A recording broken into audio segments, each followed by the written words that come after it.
Good evening, and for some of you, good afternoon.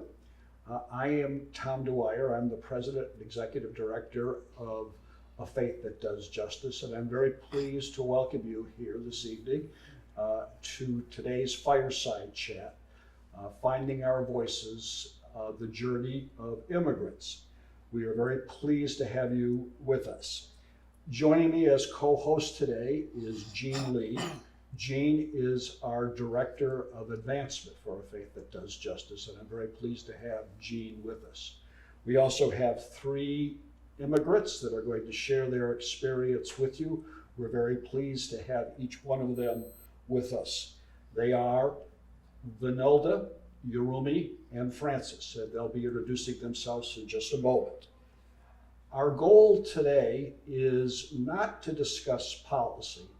It's really to discuss experiences, those of the immigrants. Our goal is to learn collectively and to learn from their experiences.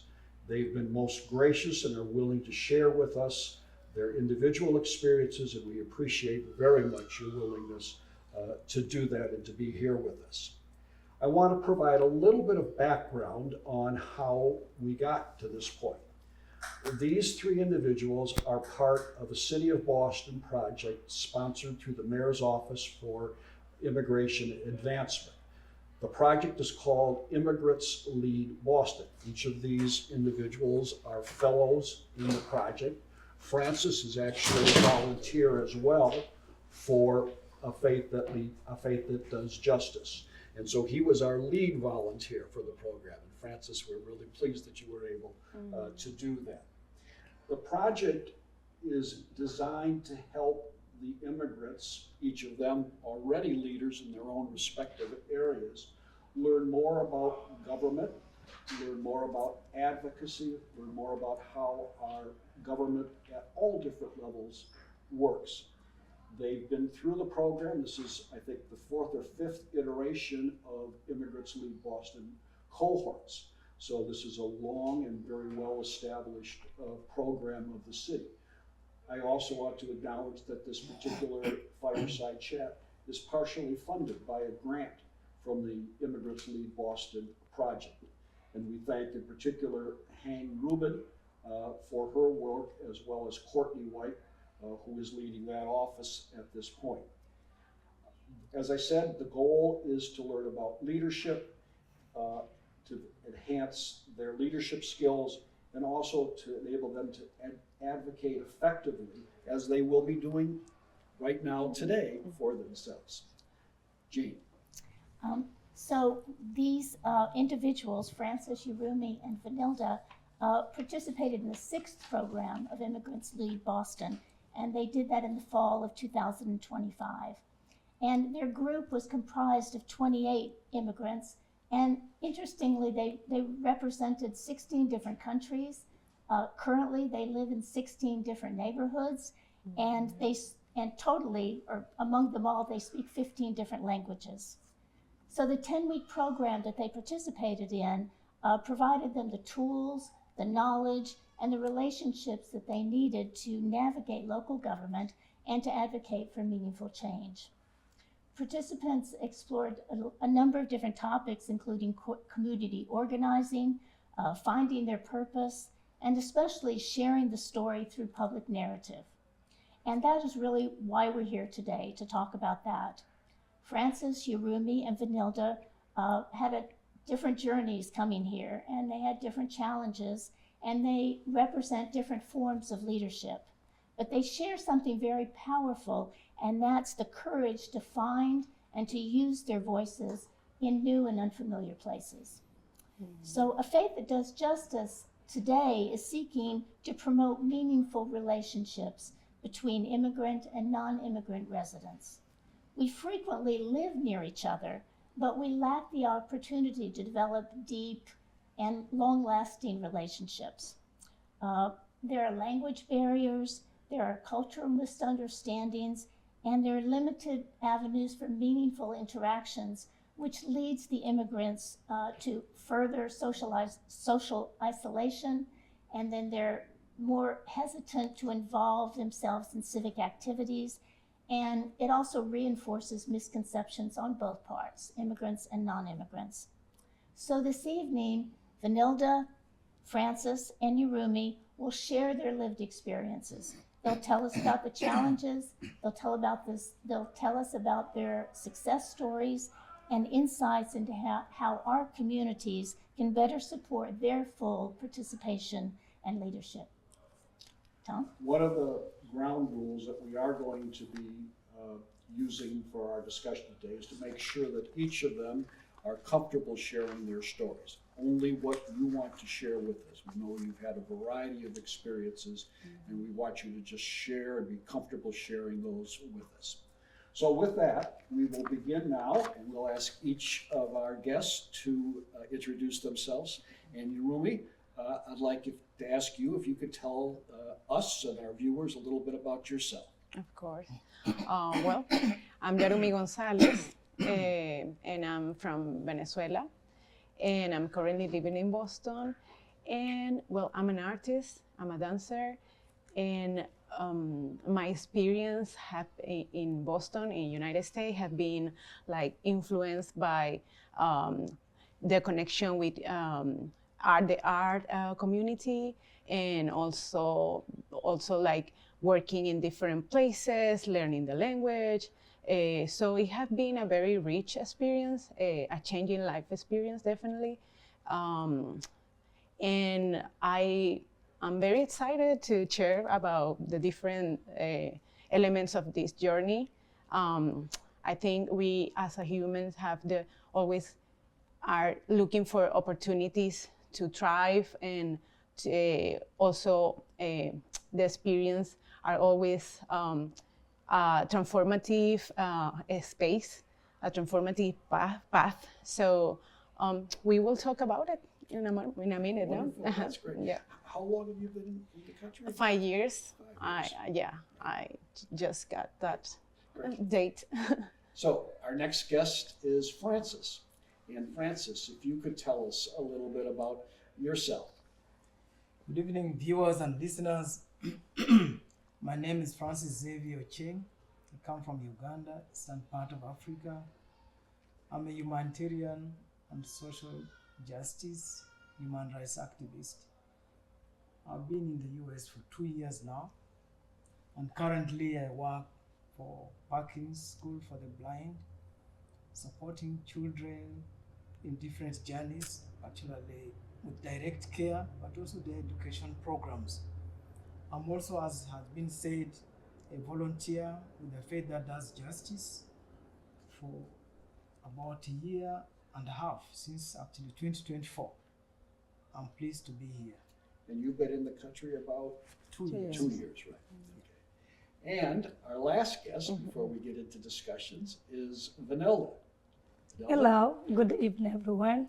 First, I would like to say thank you for you guys to give us this amazing opportunity to be here and this platform to share our story and continue to look for our voice. My name is Vanilda de Rosa. I am original from Cape Verde. I have been living in the United States from 13 years. I am also a business owner. I am a co-owner of Business 24 in Dorchester and a co-founder of Cape Verde Small Business Owner Association in Boston. And also I am a wife, I am a mother, I am someone deeply passionate with the community and immigrant empowerment.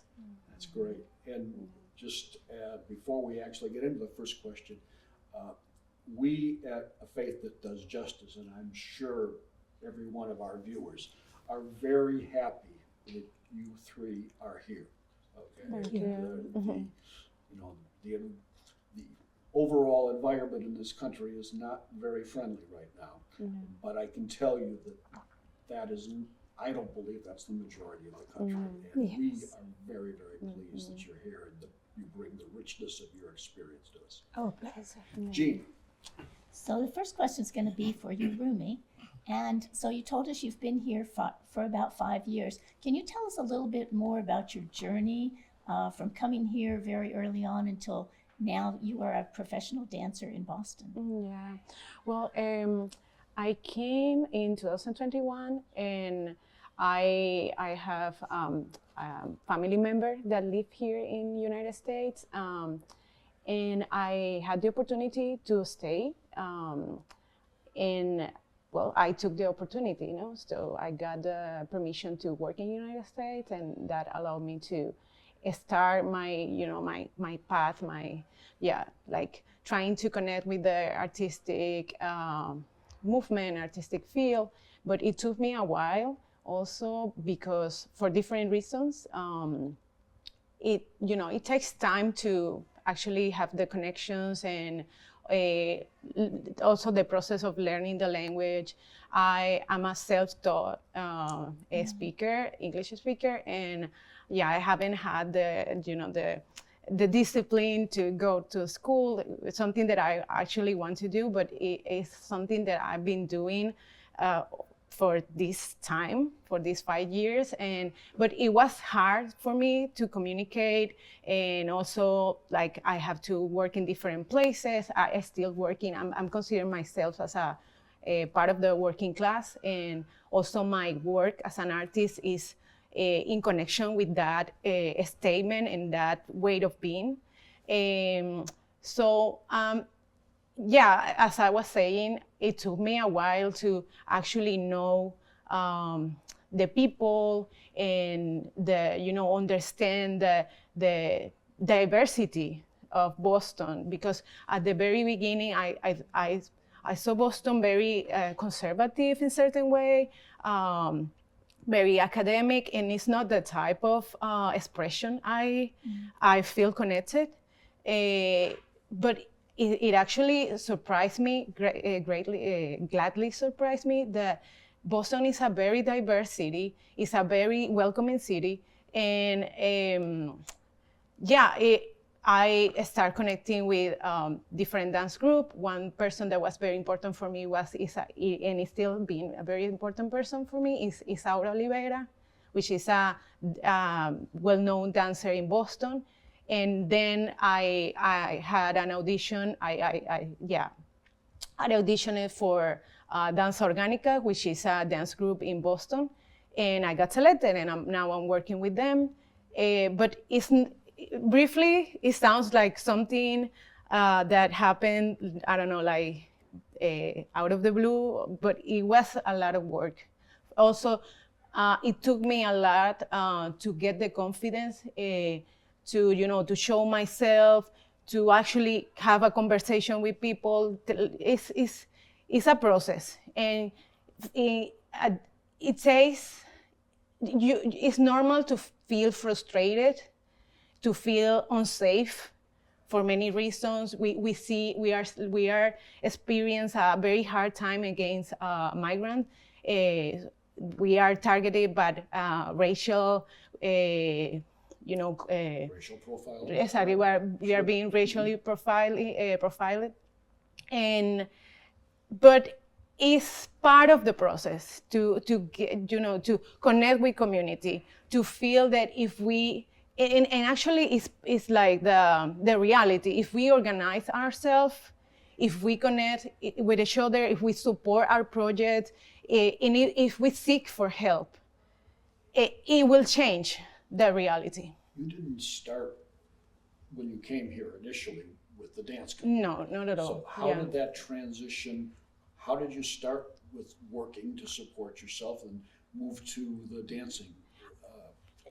I've been working in different areas. I mean, I started working as a cashier. Also, I work as a housekeeper in a hotel. I work as a barista, or many jobs. And actually, I combine my work as a housekeeper and as a dancer. I'm working in both right now. It's always hard to be an artist in any case. It is hard. It's a very hard job. It's one of the hardest jobs. It's ranked as one of the hardest jobs, but it's something that I feel like I feel appreciated in the place I work. I feel people care about me, and also I feel like it takes like it gave you depth and also is part of the richness of the personal experience, you know. I see it in, you know, I perceive it in that way, or that's the way I construct myself. Like, So your work blends movement and ritual and community. And how has art helped you process your immigrant experience in ways that that words alone can't accomplish? well, the arts in general, and especially dance and theater, are spaces where people are able to communicate feelings, ideas, stories that are not you can you can people can understand what you want to convey without words. Yeah. So it's a beautiful place. It's a beautiful way to establish connection between humans. So yeah. I think you were so right about that. It's art, music, dance. It doesn't have to be spoken. Absolutely. It can be unspoken.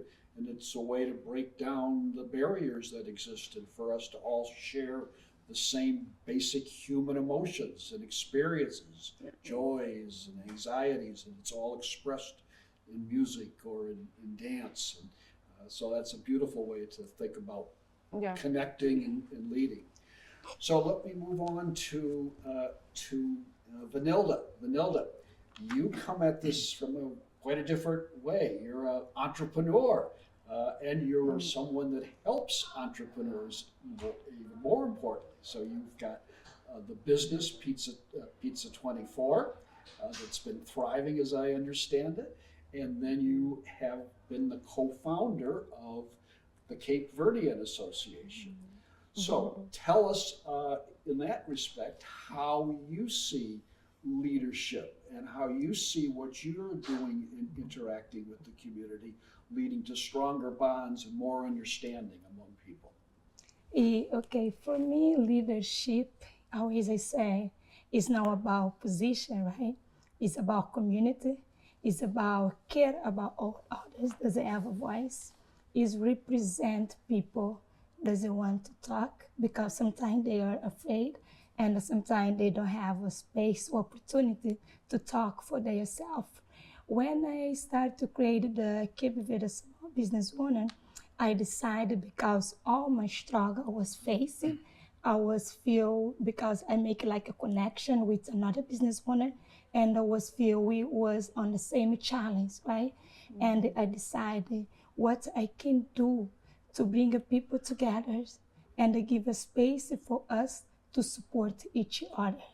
And that is why the Cape Verde Small Business Owner was born, just to support each other and bring a space for people that have a voice and connect and bring a network to support us to grow the business. That's great.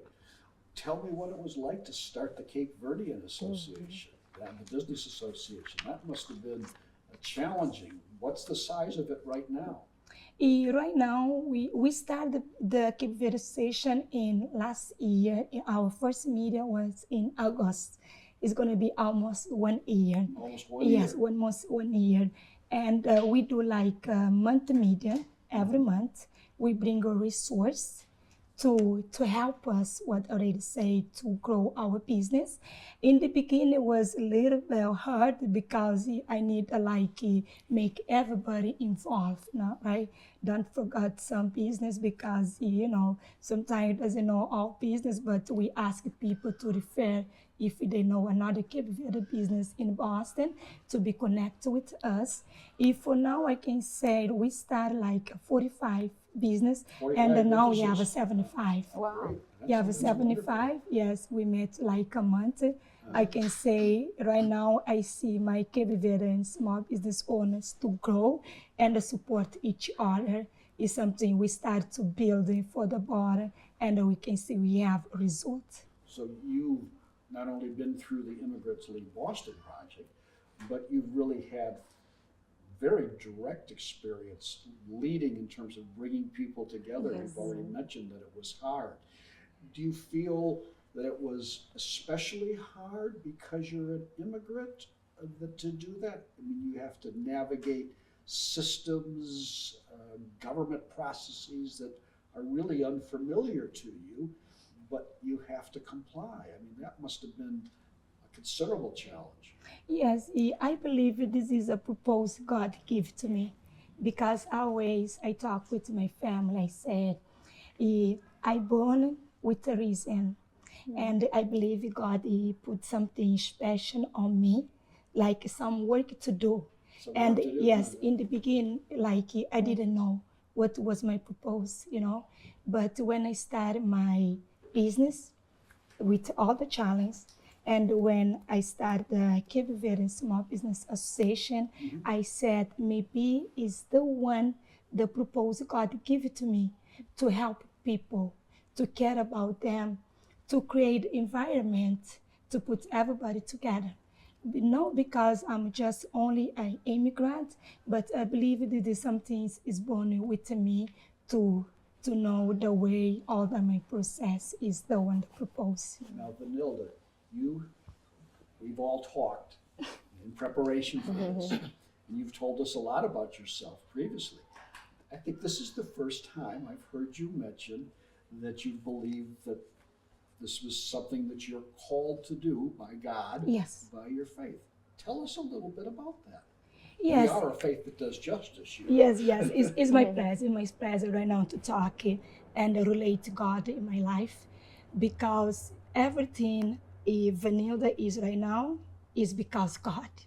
If I don't have God in my life, I never be right now here sit with you guys and sharing my story, because I've been faced like a lot of challenge, and I never give up because God is near to me, and He was the one encouraged me to do everything I've been doing. And I believe always it show like Vanilda, you can have like a lot of step in your life, but all the step I give you is to make you more strong. Because sometimes when people have their life like easy, you don't rise and you don't work hard. You don't say it's something they give to us like quick. But when you have something God give it to you in hard time, work hard, you go see the consequence. I believe always you go see the light, the shine in the tunnel. This is something I believe on. Is why always I have God in my side. That's wonderful to hear. Thank you for being willing to share that, Vanilla. That's really powerful to hear that, and the perseverance that each one of you have had to have, the resiliency. I mean, I really can't imagine what you each had to do. Coming here, not speaking the language, not with family or other resources, and then to make your way. It's really quite remarkable, and along the way to enrich us all. So we've heard a lot now about personal expression and leadership, and now let's explore more about what happens early on in the immigration process. So Francis, you've been here a shorter time period than Vanilda and Yurumi.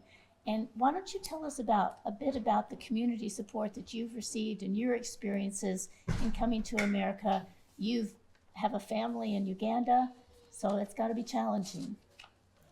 Thanks, Jean, and it's interesting, dear viewers, getting to the United States at the initial stage. It can be hard, but I can say with the support of the community, I landed well. I landed well because the community was there. I plugged myself in the community. I plugged myself into the church structure, and there I was to start the journey.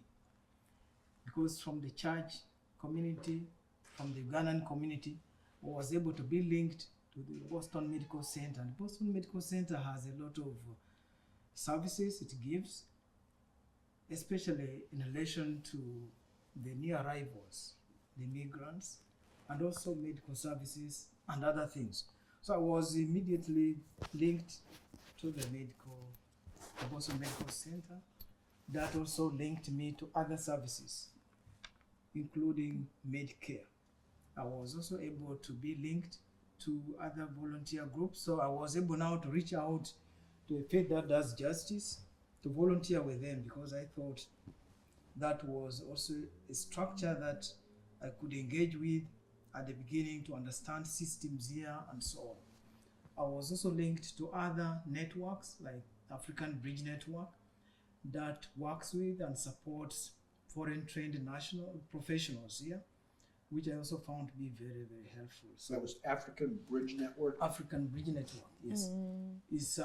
It was started to bring together foreign trained nationals, professionals in different fields, in the field of science, the field of arts, engineering, and so on, but also who are here to start to navigate the system and to start up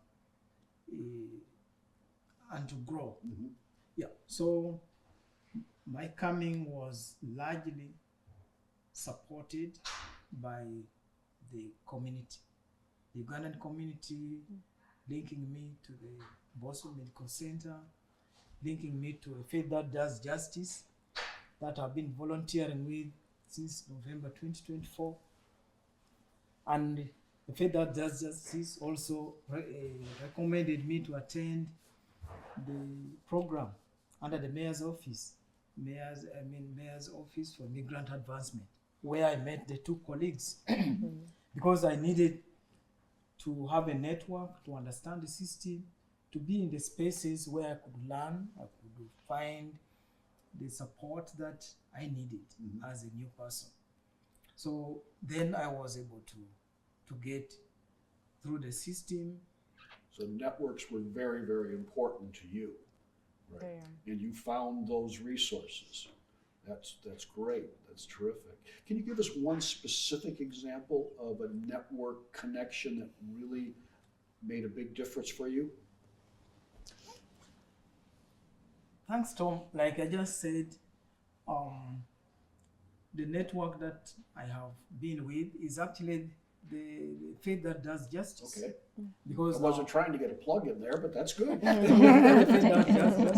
I was able to be plugged into the mayor's office Uh-huh. for migrant advancement. I was able to be with the colleagues, the two colleagues, Romy and Vanilda, and 26 others, and to learn their journeys, how they have been able to navigate the system, how they have been able to start up, how they have been able to engage. And that is very important for someone who has just learned it. Sure, of course. Francis, what can you tell our viewers about how they can help newly arrived immigrants in our city? Dear viewers and listeners, to land in any place, and in this case to land in the United States, you are like somebody at the crossroad. When you're at a crossroad, you need somebody to show you around. You need somebody to tell you this is the direction to take. You need somebody to show you that if you need these services, maybe medical services, this is the direction to go. If you need legal services, this is where you go. If you need shelter, this is how you can be supported. If you need food, this is the center you go to, and so on. So that is very, very important, and the community helps a lot to give you that direction. So this is like at the community level, because I think you told me that you received some food and some actual financial assistance and clothing, and so was that mostly like church organizations or in smaller communities that had organizations that would provide this?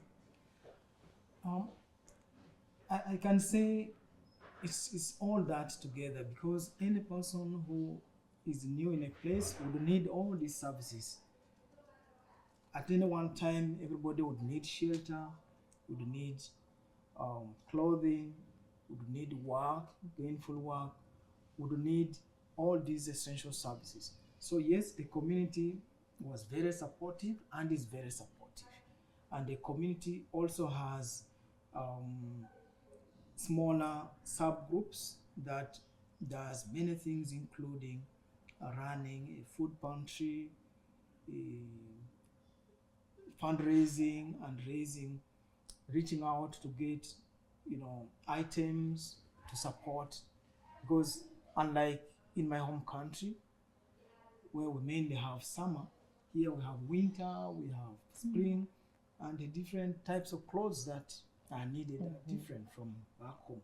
So these sub groups, drama group and so on, has a network with the people around, and so they get these items, and then they have a way of reaching out through the community structure to give out food, to give out clothes, warm clothes for winter, to give out different items to support. But also among the Ugandan community, I was able to be housed. I was able to start up with the support, financial support from the community. I was able to all the initial needs that I had was able to be supported through the structures of the community. So I might ask the both of you, Vanilda and Yurumi, about what does a welcoming community look like in practice, not just in words. Did you experience similar things? Yeah, I definitely experienced some similarities with Francis, like Francis is describing. And for example, my community, my Venezuelan community, which is when I came, was a small community for me. Like it was the family member and the connection that she made with other Venezuelans. They helped me to get a job, to get some information, about the legal, all the legal procedures. And also I want to highlight stress what you were saying in terms of I encourage people that I encourage the newcomers to connect with the different organizations. The organizations provide you with a map. They give you a map. It's not the territory. It's not your particular experience. It's going to be unique, based in your necessities, your needs, based in your desires, your purpose. But it's going to be something. It's going to be like, okay, this is the way the system works. This is, for example, in my country, we don't have credit. It's a country. If you have cash, you can buy. If you don't, you don't get anything. But in United States, all about credit. It's credit. Exactly. So it's super different. You have to get some financial literacy based in the conditions, the particular conditions of this country. So same with the language. Sometimes I'm very fluent at speaking English. Other days I'm like, no, it doesn't work. My brain is not working. You're doing really well today. Thank you. But it's something that you will face. And it's like, there's people out there that also went through difficulties, and they know better how the system works. So they are able, and they want to help people. And it's also, at the end, I think that's the nature of humans, the greediness and the desire of, the competition and this mentality about accumulation is more the description of a system, and we adapt ourselves to any system because we are the species that I would say the most adaptive species, right? Yeah, exactly. But we are gregarious. We need each other. That's the nature, and it's also like in the spiritual realm, I will say is what make you I would say that's what it make you human, you know? And that, what you're saying has a very deep spiritual basis. As humans, we are social beings. We thrive in communities. Exactly. We flourish in communities. Exactly. So that's exactly what you're saying. Vanilda, what about a welcoming community? Yes, for me, a welcome community, it doesn't mean just a word, just a promise, right? It's a greater space when can go, you can feel you belong there. You are very special and you are important and your voice matter, right? Voice matters. Your Sure. voice matter. You just know, just go with some instruction and the people just direction you know. Is leave those people to speak for themselves. Like when you create like a network, you bring people to learn, you know, because sometimes a lot of people, they just want to do promises and they don't give people space. You need to create a space for people. It's like an Immigrant Lead Boston, right? Yeah. They create a program. This is exactly the right example. They create a program. They let us to go there, different nation, different countries, to have our voice and feel you are very special. My journey, your journey, we can share, we can connect, you know, and you can take some things very valuable on that story. It's why welcome community I've is heard for it me. said that the greatest cruelty is to be ignored. And what we're talking about is building a community where no one is ignored, where everyone is respected. Yes. And it doesn't matter what the color of your skin is, or what your gender orientation is, or your political affiliation is. Everybody is respected and listened to, and they are not ignored. Yes. Were there times when any of you felt like you were unseen? I would say yes. I mean, that's part of like being in a social. Yeah, I think that's happened exactly. Yeah, but I would suggest don't take it personally. Don't take it personal. Okay. Exactly. It is what it is. But you have to not just expect the space to be open for you. You also have to open a space. Yeah. Make I space. think Exactly. we've all, I think Yeah. we've all. I mean, if you think back through your life, I'm a little bit older than you are, Yurumi, but if you think back through your life, you know, you can think of distinct moments, all the way back to the schoolyard, where you might have been the only kid on the playground that wasn't invited to join something. That's an experience that stays with you for a long time because you're ignored. And there's obviously in all of us, but the objective is to do something different, Yes. right? And not to do that. Yeah. And also, as Vanilda was saying, I think we all want to highlight the work that Moya is doing, the Major Office of Immigrant for the Immigrant Advancement, and the team that work and help us to be part of this cohort. I will mention Monique and Gujen, Hawa, and it's you already mentioned exactly. Yeah. So they were amazing in the classes. So they were so well prepared and so supportive. And also, this program is open the possibility to get grants to support our own projects. So it's a very important space, and I would recommend to any person, any immigrant, other to communities can join, learn to from research. that. Yeah, exactly. Definitely. Yeah. So let's continue this group discussion that we're having. We've heard from different perspectives here. We've heard the artistic expression and the business perspective. We've heard from your perspective as a fairly new person here, working in the humanitarian field and so forth. So one of the things that I'm very interested in is, and we've talked about this a little bit before at our preparation, and I think I asked you the question at one point, what annoys you about the way you are sometimes perceived or understood, or maybe not understood? What's been annoying? Because if we understand a little bit more about what's annoying, maybe we can be more of a welcoming community. So who would like to Start off about what you found annoying, or still do find annoying for that matter. I can share one experience I had before to be a business owner in Boston.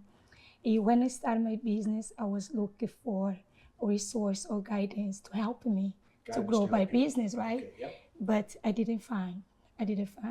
And always I listen people said, in the city, the small business department, they have a lot of resource. And I remember always I was asking them, where is the resource? Where the resource doesn't come to my community, right?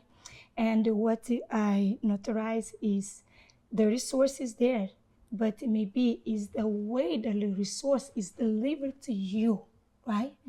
And I said, okay, maybe this is what I say, something is annoying me a lot because I say, okay, I have a resource to help a business to grow, but why the resource doesn't come to us?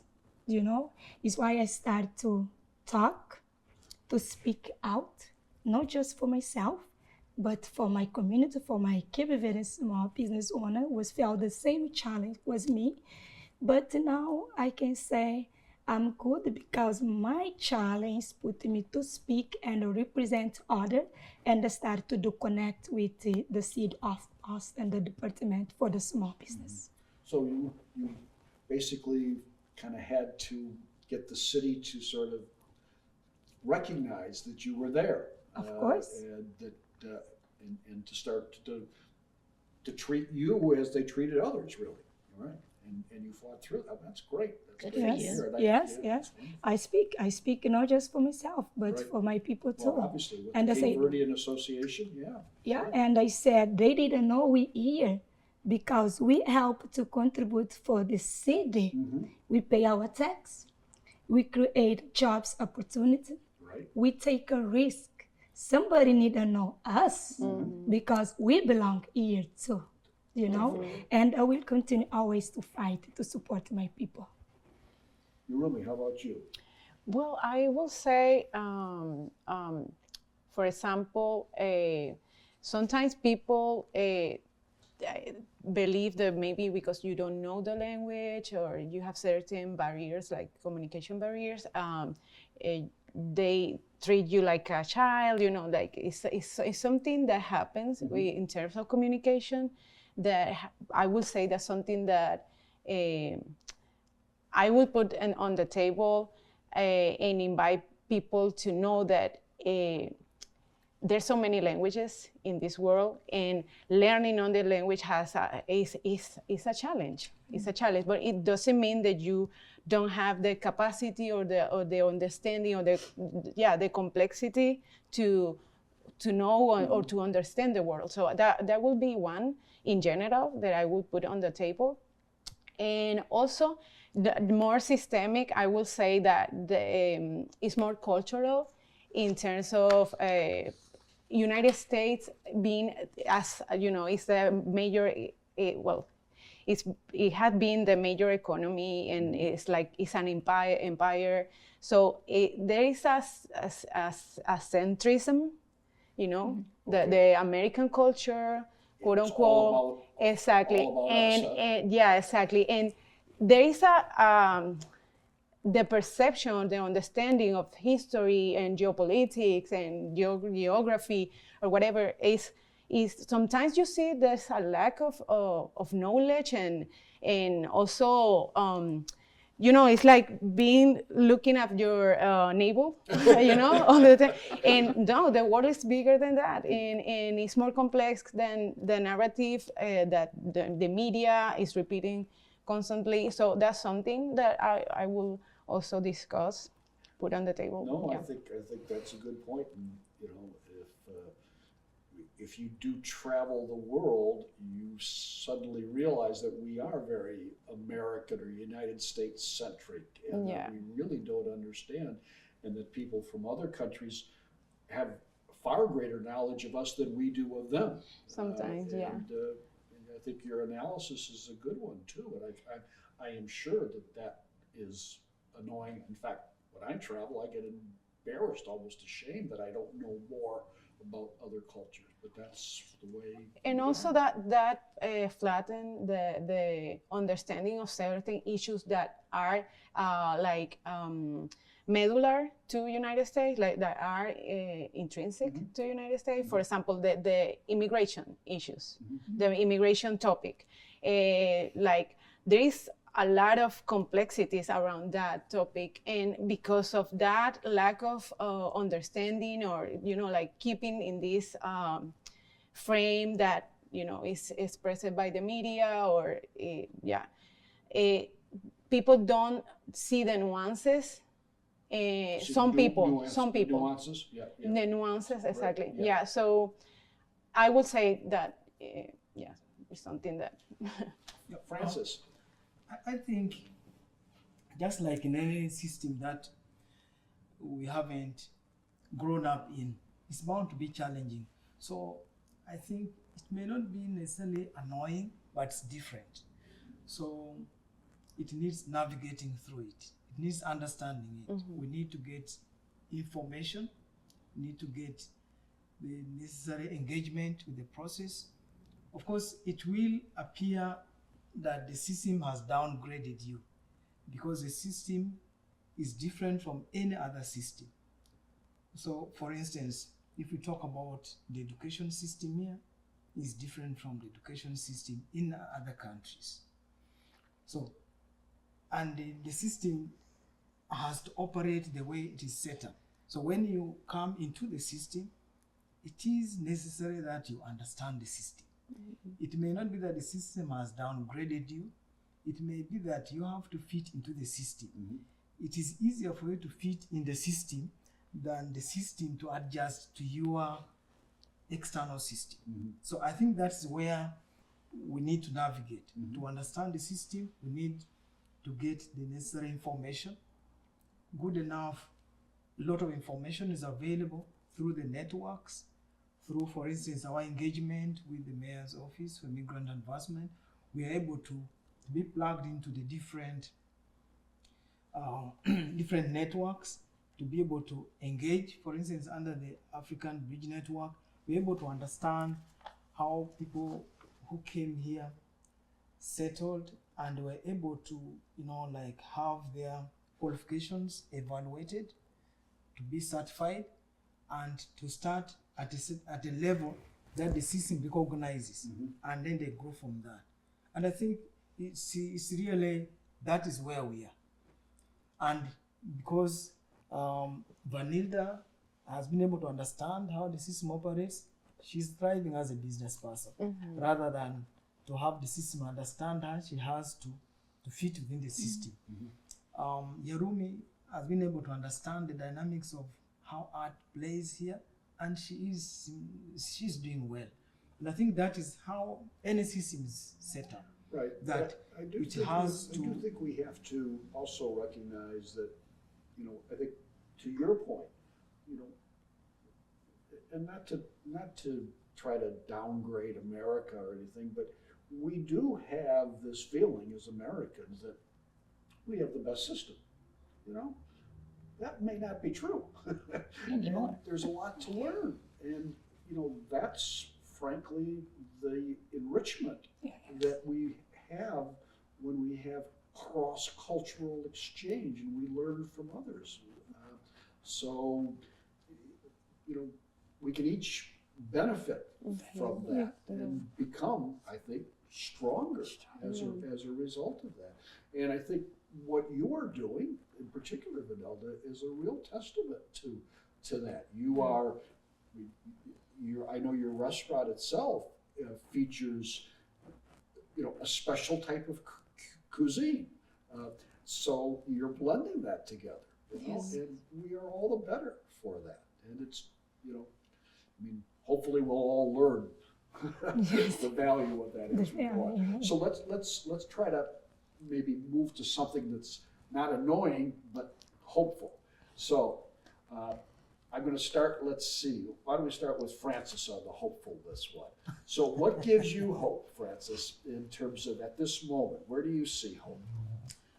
I think the hope is that we are now at a level where we have networks. We're at a level where we understand how the system operates.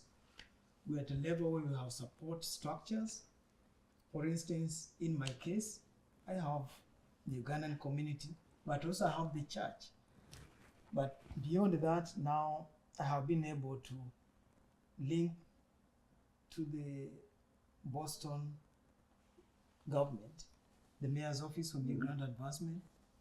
And because of that, I have also been able to know other colleagues, other immigrants who are in other circles. So I see that there is hope, because if my colleagues who have been here a little longer have succeeded, to me this is an inspiration, and it gives me hope that perhaps in the next 3 years I should be like them. I should be able to talk about how the journey has been and how I have been able now, because I'm beginning to have a voice. They already have voices, yes, and that's what we're looking for, that a system that is supportive, a system that listens, a system that recognizes equality, because I think those are the two most important things: equality and access. Whether you are an immigrant or somebody born here, you are equal before the law. You have equality of rights, and the law is very clear on that. Also, you have access to services, access to legal services, access to medical services, access to financial services. So you have access. So once we have equality before the law, immigrant or not, and we have access to services, I think that is where the hope really is. That's great. So before we turn to you, I just want to remind our viewers, if you have questions that you'd like us to pose to our guests, please put them in the question section of the Zoom live stream so that we can feed those to our panelists. So let me go back to you. What about Irumi? What about hope? What gives you some hope at this point? Well, I feel very hopeful when I see people that organize themselves. When I see, for example, the migrants communities organizing for fighting for their rights. Also, when I see the unions, the power that the unions have in the United States is remarkable, and I think that's something that impacts me a lot, and it's something that I feel like inspired by. It's not the same reality in other countries. You know, in other countries, the workers are struggling a lot, and they don't have the capacity to organize themselves for a number of reasons. So for me, it's something very, very remarkable. And I also I'm inspired by the people like us. You know, I'm inspired by Vanilda, by Francis. Also, I'm very inspired of like you guys having this space, open the space for different people to put out their stories. And I think that's the face of the United States that is beautiful, you know, like the face that is creative, is like, for example, developing technology for the human well-being, instead of developing for the accumulation of money, for profit, or for war.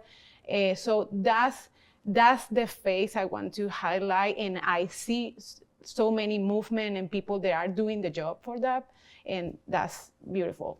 Yeah. It's, it's that whole idea of opening space where people can talk and get to learn each other is very important. That's key. That's key. So thank you for raising that. Vanilda, hope.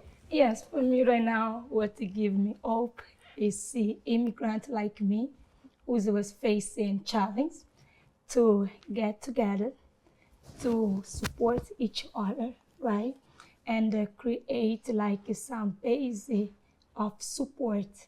And for me, it's something amazing, because right now we prepare the future for new generations coming.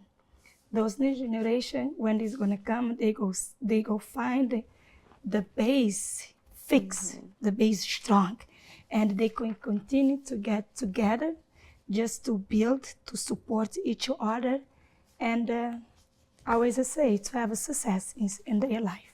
And what I wanna say now, you can see have a lot of space network program.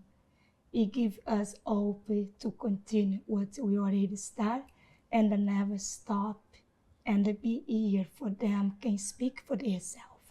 It's something for me is very hopeful. So we have a question here, and that is one action that our viewers can take to be welcoming. So, Yurumi. I think, well, supporting the organizations Okay. that, you can maybe donate or participate in, find ways to participate in the organization that already Or exists. open spaces. Open Space. spaces, Volunteer. volunteer. Volunteer, Yeah, I will say that. Yeah, I don't know if you want to add something. Francis, let's go to Vanilla first here. Yes, one action. Keep the order. That mix, We'll come to right? Francis last. Yes, one action I can say the viewers can take here is simple. Just listen, immigrants. Listen Give to us, immigrants, yes, give us a space to tell our story, what you guys doing right now. It's amazing. It just, I think it's a big advice I can give, action they can take. You know, that personal connection is so important, and then you start to, it's one thing when Yurumi opens it up by her dance, okay, but then if we can go from the dance to the personal connection that we have, what a beautiful, continuation of that. So, How much I Tom and will- I have learned right, from you three. from the three of you, that's right. Yeah. I will add, for example, go to the business, like immigrant owned business. For example, Vanilla has a pizza, a restaurant. Myself, I participate in this dance company. We will have a show on June 6th at dance. The space is Chroma Space. It's in Back Bay, so I will invite people to go. Yes. Yeah. All right, Support, Francis, right? one thing. Yeah, one thing is, okay, depending on where one is, depending on where you stand, where you sit, whatever the expression is, you can take an action from there. For instance, you can support, like my colleagues have said, you can give the support. In the local communities, we have been receiving donation in terms of food, in terms of clothing, and so on. That is one way to support. But it depends on where somebody sits, maybe a legislator, maybe someone who is able to influence policy. It is important to plug oneself into the equation, like an analogy of the body. A body has different parts. What the hand does, the legs may not do, or the eyes may not do. We are one body. So take an action from the point of view where you're standing. You may want to do advocacy, you may want to donate, you may want to advocate for inclusive policies or systems. It depends on where you are and the influence you have and the resources you have. That's the point of view where to act from. Very, very well stated. Very nicely stated, Francis. Thank you very much.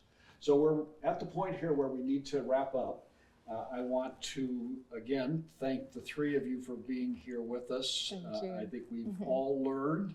You've shared some both beautiful stories and some really interesting observations. We've had a laugh or two along the way as well, so that's always good. So thank you very, very much for being with us and sharing. And as I said at the beginning, we are very happy that you are here, and we're very happy that you took the time to share your stories with us. I think we all learned from that. I also want to thank our viewers for tuning in. I hope that you enjoyed this as much as Jean and I enjoyed hosting it. I would like to, again, give a shout out to the Mayor's Office for Immigration Advancement for helping us with this. I want to thank our two translators, interpreters who helped us as well, Karine and Camilla. Thank you for that. And I want to close by talking a little bit, just briefly, about a survey that I just read today. It's a survey done by the Associated Press in conjunction with NORC of the University of Chicago, a well-established survey group. And the survey had this really interesting finding, and that was that it said that it used to be that Americans thought that the U.S. was a great place for immigrants. In fact, the survey results were 61%. This is a survey that just came out in April. 61%, the survey said, thought America was a great place for immigrants. What do you think the numbers are now? 27% think it's a great place for America. Now, I'm hopeful that we can return to the way it was before, that we can get to that point. We thank you very much for joining us. We ask if you would consider supporting a faith that does justice. You can support us with by volunteering. We have remote volunteering opportunities. You can support us with donations. Besides this program, we have an English for Speakers of Other Language program, and we have a Grab and Go program. We need funding and volunteers for all that. Finally, a thank you to Jean Lee for helping co-host this. And again, thank you all. Have a good evening. Good night now.